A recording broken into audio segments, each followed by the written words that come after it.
Ils étaient présents, les membres du corps diplomatique et consulaire accrédité au Bénin, à cette 14e rencontre qui a eu lieu au ministère des Affaires étrangères et de la coopération. Une rencontre qui a connu la présence et la participation du ministre de la Culture, du Tourisme et des Sports et du ministre de la Justice. L'honneur est revenu à Aurélien Agbenonchi de présenter comme à l'accoutumée non seulement les grandes conclusions des différentes sorties du Bénin à l'étranger, mais aussi les actions menées au plan national.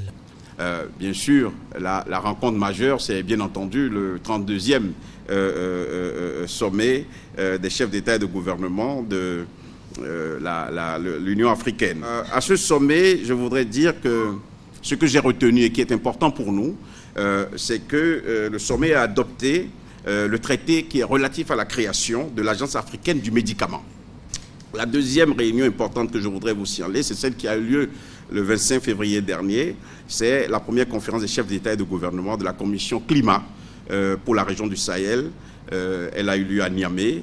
Et elle a adopté, bien entendu, un plan très ambitieux d'investissement climatique sur la période 2019-2030, ainsi qu'un programme régional prioritaire pour la période 2020-2025 pour lutter contre le changement climatique dans la région du Sahel et pour créer les conditions d'une résilience des écosystèmes sahéliens et des populations qui vivent dans cette région.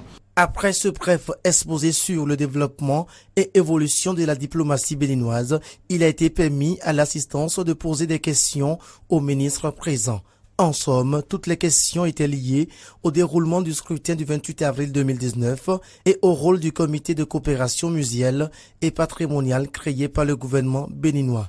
Les deux ministres concernés ont apporté chacun respectivement des explications. Dès que le gouvernement a procédé à la convocation du corps électoral, la Sénat a tout de suite sorti un calendrier électoral avec des échéances précises. Il est donc normal que cette échéance-là soit tenue. Et puis, il n'y a pas, je ne vois pas de difficulté, d'incident ou une raison quelconque qui aurait pu susciter ou qui a pu justifier le report des prochaines élections. Voyez-vous, le peuple attend. Et nous avons besoin de cette élection-là pour voir si effectivement il y aura une alternance. Parce que l'alternance, c'est encore l'essence de la démocratie. Donc, je crois que pour ce qui concerne le gouvernement, tout a été mis en œuvre, les moyens ont été fournis à la Sénat, qui fait du très bon travail pour que cette échéance-là soit respectée. On ne peut pas imaginer l'escale d'Alada, l'escale Toussaint Louverture, sans imaginer Haïti, qui est, on va dire, même si je suis dans la maison des diplomates, l'autre nom du Bénin. Bénin et Haïti, c'est deux pays plus que frères. Donc, précisément, nous sommes dans cette volonté de collaborer avec tous les pays parce que ce programme, nous le construisons pour le monde entier. Nous le construisons pour les afro-descendants, nous le construisons pour tous ceux qui ont besoin de revivre cette histoire. Nous le construisons surtout pour que ce pays devienne un pôle exceptionnel pour tous ceux qui ont besoin de savoir ce qui s'est passé il y a quelques années.